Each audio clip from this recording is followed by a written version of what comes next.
had a few people. What's up, Mike? Hello from quarantine. Oh, we got Nate. Yeah, cool. Cool.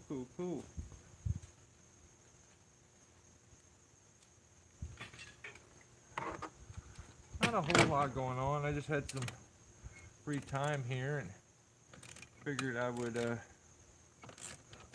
chit chat with a few of you. I've had a lot of. Hey, Steve, what's up, buddy? I've had a lot of questions about what happened to the saw lanyard. Um, so kind of wanted to discuss that, and I'm also working on my winch here.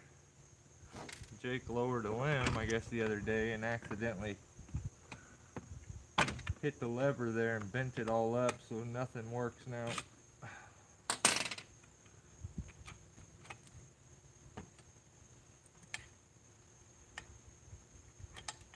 Somehow got to get that bent back and that straight.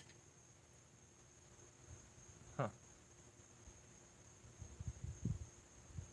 Hope this piece ain't bad. Well, what's everybody else up to? What you guys been doing? A little this down. Enjoyed the last video. Cool. Yeah, I know it had been a while since I'd done, my normal style of video. So, I imagine, a few people were probably getting a little restless with the short, quick videos, but I was actually trying to get through some footage that's been backed up for a long time. So we did a few of them kind of videos and just kind of spaced everything out as best as I could. But I'll let a few people get on here before we go ahead and get into it.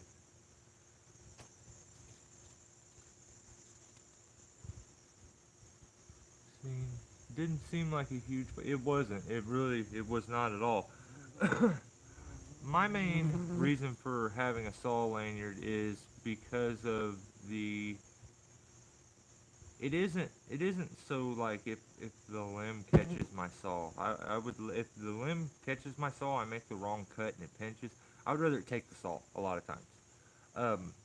My purpose for having the saw lanyard is the option of getting the saw away from you when you need to do something.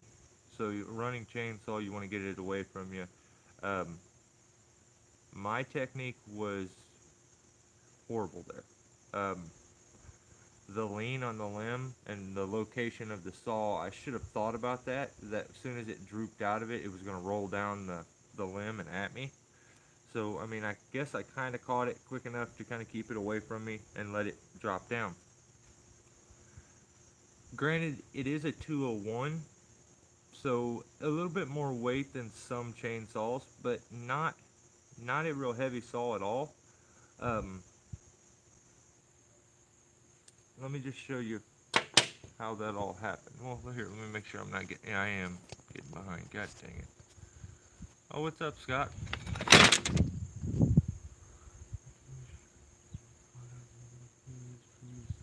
Oh, cool, Steve. Glad you like it, buddy.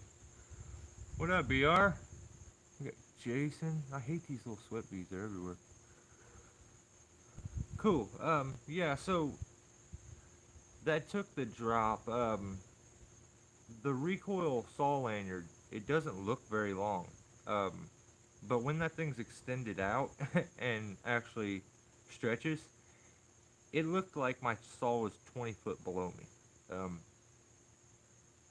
Which, unless you're in a pretty good sized tree, there's a pretty good chance that saw is going to hit the ground before it actually catches. A little further than I would like. I guess I've never really dropped the saw since I've had it, and really tried that. But it literally looked like it was 20 foot below me, which freaked me out a little bit anyway. But I know a lot of guys are curious about the Recoil. I don't know how you pronounce it, Recoil. There's two E's there, but maybe just Re. They're curious about them and want to know, and it's a very it's the most expensive saw lanyard you can get. What up, Jeff? Cool. What up, buddy? Um, yeah, it's it's not cheap by no means. I normally have went with the simple Weaver ones that look like a dog leash. Those have always worked good for me. I've had the steel ones that have the bungee made into them. I got another one from Weaver that's orange that's got the bungee made into it.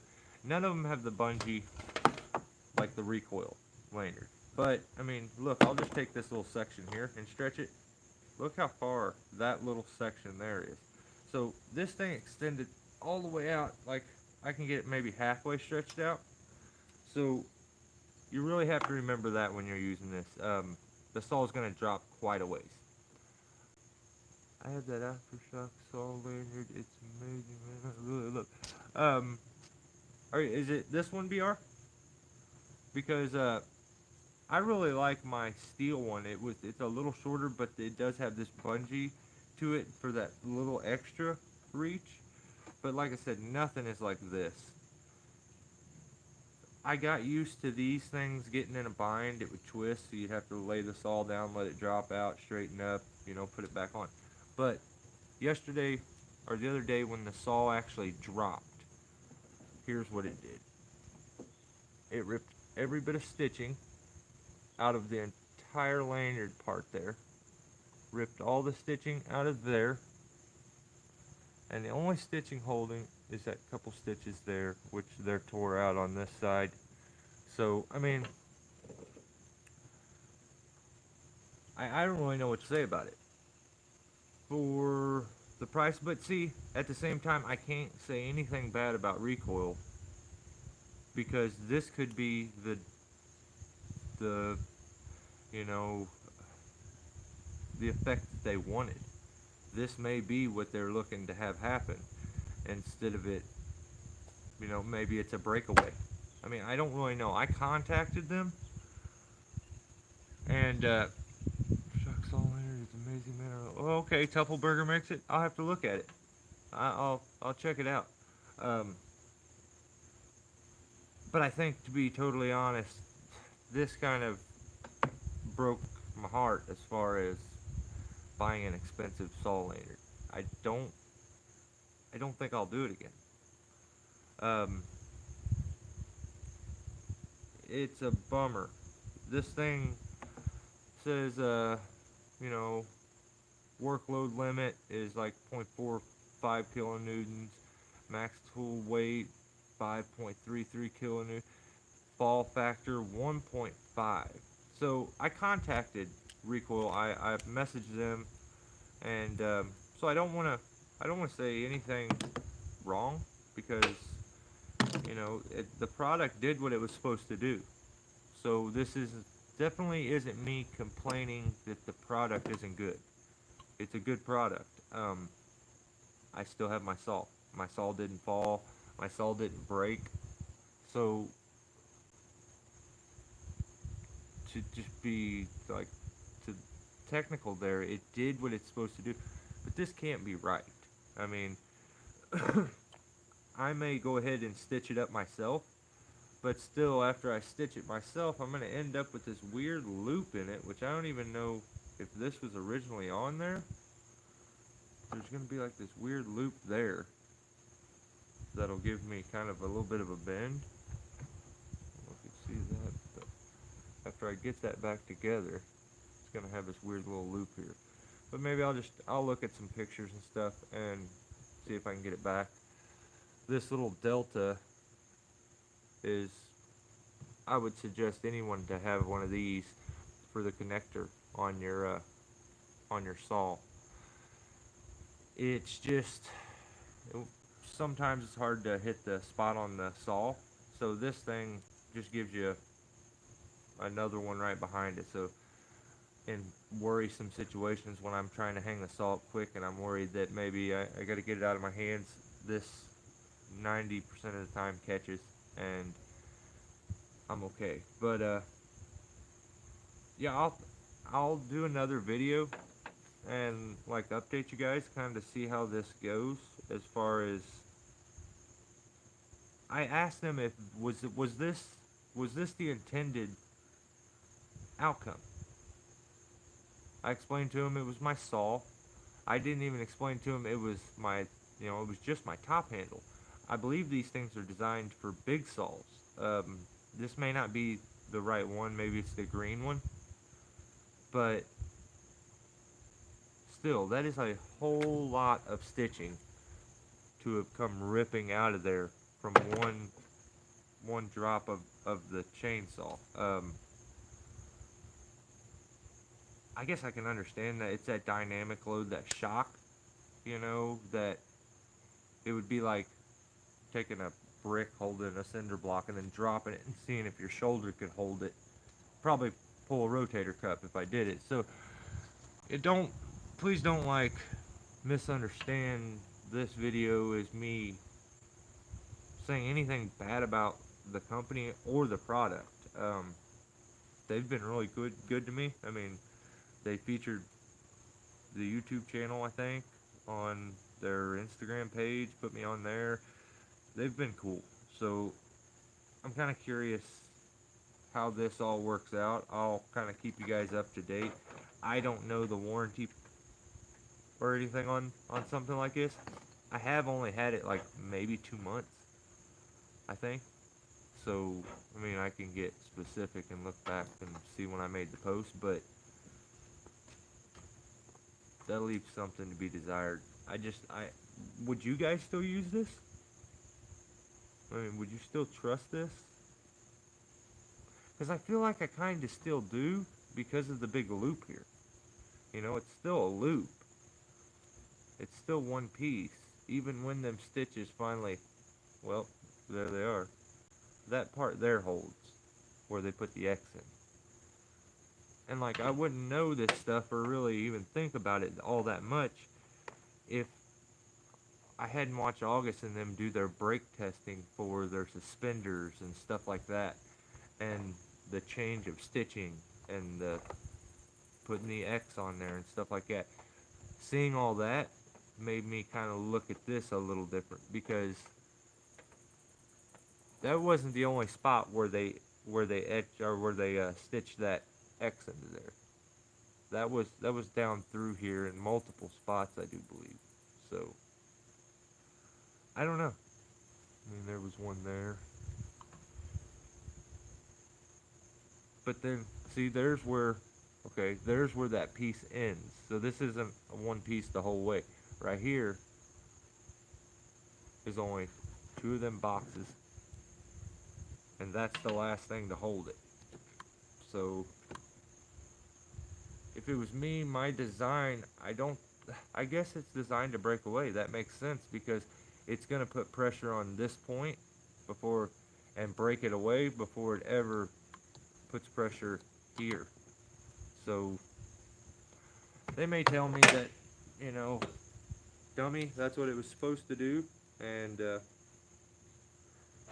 if they do, like I said, that's probably my last time buying a expensive saw lanyard. I won't do it. I'll probably stitch this back myself. Maybe some strong fishing line, maybe some strong fishing line or something. Some trot line stuff. Yeah, I'm just saying.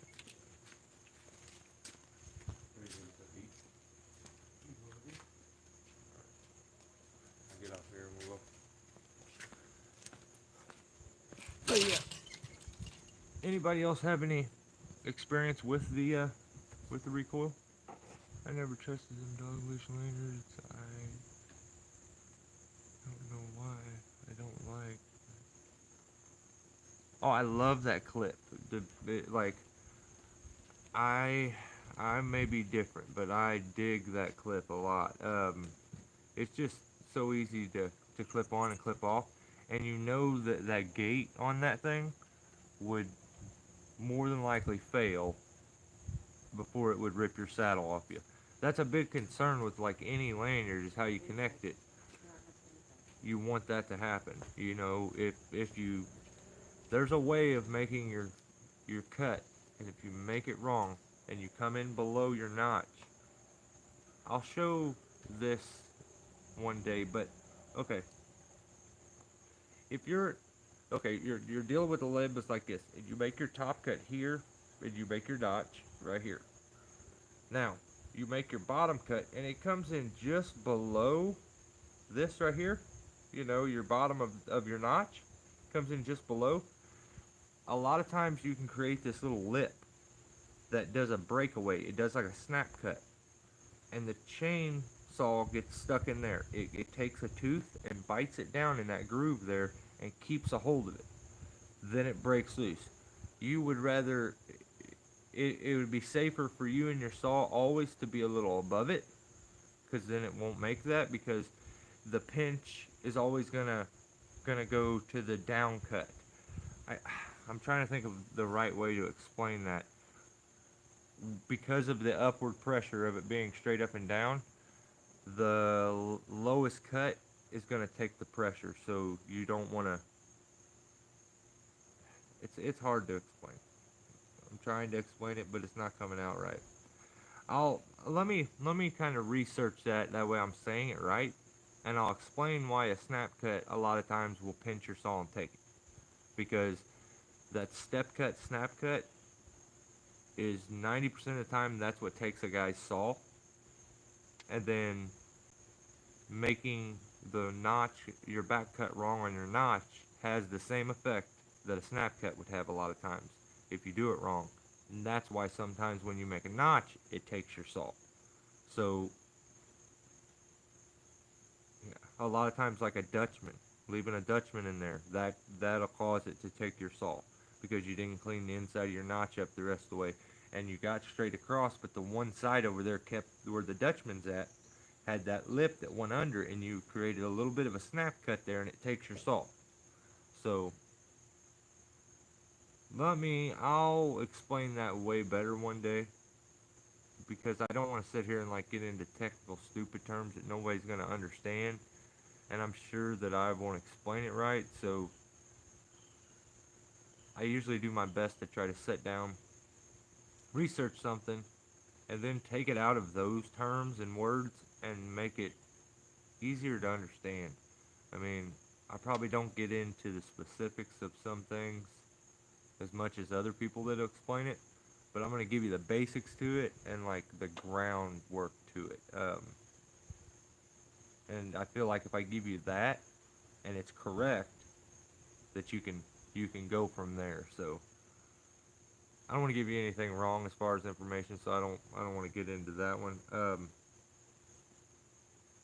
Yeah, this is my setup for. It's a little taken apart right now, but this is my setup that it just bolts right to my bollard. So what we do is we take this. That just came off. I have my bollard that's here, so it just comes up and bolts. There's two holes in the bottom of the bollard. A lot of times I'll just take this, attach it to it, finger tighten them, take a hand ascender, clip it on, clip to the hand ascender, pull down. Unless we're trying to pull really, really hard, then we'll use a Prusik, because hand ascender, a lot of times, I don't know if like a lot of times when I bring this up, it seems like a lot of people don't know this, but most of your ascenders, they have different grabs to them. Your foot ascender, a lot of times, and now as they've gotten newer, they don't have teeth. They don't have spikes. They have ridges, you know, that bite down. Hand ascenders, almost all of them I've ever seen, have teeth, and they grab the outer sheave of a rope, and they will shred that sheave off there if you put too much pressure on them. They almost bite too good. So that's why I would never recommend like a hand ascender is like backup for life support or something like that. I know it sounds silly, but a lot of people, especially on ascent, it's really easy for them to use a hand ascender as the anchor. It slides up really easy, but when you hit a bad spot, if you used to have a bad spot on your rope, that thing is gonna grab that area, and it is gonna just create and rip, because a lot of ropes have that outer sheave, and then That's why a lot of ropes you have to milk them to get them right, because the outer sheave on that rope is something itself. It's not actually combined to the cores a lot of times, so you can have a sheave rip, and then that's the only thing that hand ascender is really biting to. So the sheave's going to come off, hand ascender's not going to work. Where I feel like a foot ascender and, you know, other ascenders, they like even my Hoss, they don't have the crazy pointy teeth. Actually, I think my Hoss may, but still, that's a knee ascender. So we use that, you know, a hand ascender when we're just trying to pre-tension, because it's so fast. It's easy to take a hand ascender, clip it up there, hook to it, pre-tension real good, unclip, put it down. Than it is to sit there and take a, you know, a prusik and flip it and put it on there and tie the knot. So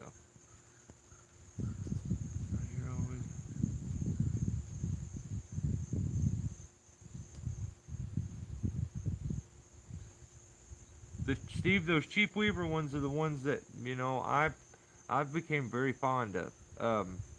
I'm a little different than most. I don't girth hitch. I prefer a clip there because of the modification I've done to my saddle. I broke that gate off there, so all I have is that little hook there. I prefer to use the back clip on the chainsaw to always hang the chainsaw up. Plus, it keeps it a little higher up on my hip, so it's not grabbing my ropes, you know, my spikes, all that stuff. A lot of guys will take and they'll take like this end and they'll girth it around so it bites down onto the edge of the saw, or the clip on the saw, or they'll go around the handle. I just prefer to clip on and hook it up. So those lanyards, you know what you have. You know when you drop it, it's not going to go a long ways. I know that they're stupid strong. So even those little the brass clips that are on the end, those clips are a lot stronger than you would realize. I've put tons of weight on them. I've used one as to dog leash limbs before, so I know they're strong, and I know they work. So I'm just hoping, you know, things kind of work out with this, and either I stitch it back together and use it till I'm done with it, and just buy cheap saw lanyards from now on, or we'll see what they say I should do. I'm sure they're not going to tell me, yeah, get your sewing needle and thread out and start sewing. I know they're not going to tell me that, but that's what I'm going to end up doing probably. So, guys, I'm not going to waste any more of your time. Let me catch up on the last of the comments, and if you have a question, you got a few minutes here, shoot it in there so I can answer it. And guys, I appreciate everybody hanging out. Give me a little bit of your time. I don't think the 7-pound chainsaw following is supposed to make that happen. Yeah, I agree, BR. I totally 100% agree. But I also, at the same time, I don't want to be that guy that whines and gripes. You know? I mean, I'm that guy that'll pay for a 4-year warranty, and then I'm too embarrassed to go take it back in when it breaks within a year. Because I'm like, a year? You know, I want a year. Yeah, I used it for a year. You're going to take something that's, you know, so the way I see it, it made its money back, you know, a couple times. So I swallowed my pride and I sent them a message, not asking for, you know, a refund or anything, but just inquiring about, is this what's supposed to happen here? And what would you guys do? Because I actually bought it through Cheryl. So that'd be like pissing in the wind to be trying to get, you know, something done there. But yeah, it is what it is. Guys, I'm going to get off here. Thank you again for hanging out. I think any real true understand what's that. Okay, right on. I broke the gate off. Yeah, that Steve, that's the ticket. And what I did is I just left the clip on the left one, because I'm right-handed, so I run my chainsaw runs on the right side, my hand ascender, my lanyard run on the left side. Um, because if I have the saw, I need to grab the lanyard. You know that it's over the years that is the only way that I'll climb. Saw goes on the right side, hand saw on the left side. If I don't wear it on my leg, and lanyard on the left side.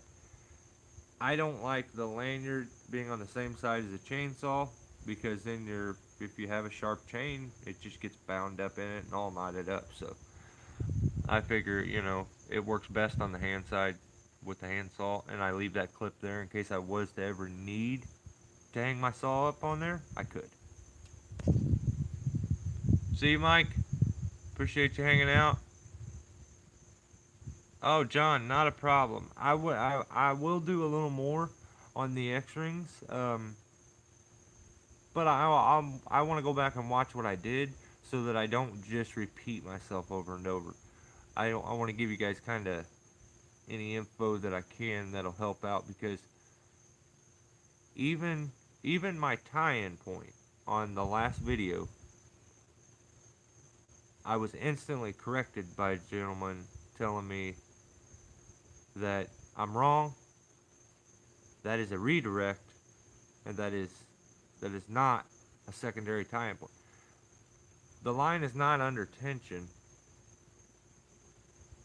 from the point of the butterfly, the alpine butterfly, to the primary anchor point.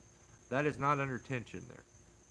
Therefore, this is my tie-in point. This is my anchor. This is under tension. Therefore, it can't be a redirect. I understand where you would think it's a redirect, and you could even categorize it, but if you're being technical, that was a backup, and it wasn't a redirect. So he told me that all I was doing was weakening the tree, and that I should have done it. He tried to tell me how I should have done it, of course, but he said, I'm pulling the two spars together, and that's weakening the tree. He said, he should have said it back to himself, because when you're pulling two spars that go opposite directions together, that's strength. If you take them apart, that's weakness. I wasn't pulling them this direction. It depends on the limb angle. Everything depends on angles, especially with setup. And you can do some amazing things with the right angle. So let me go back and watch that video, John. I want to make sure that I don't just repeat myself. And like I do it too much. That's all I ever do is repeat myself. So I'm going to get off here. And right on, Steve.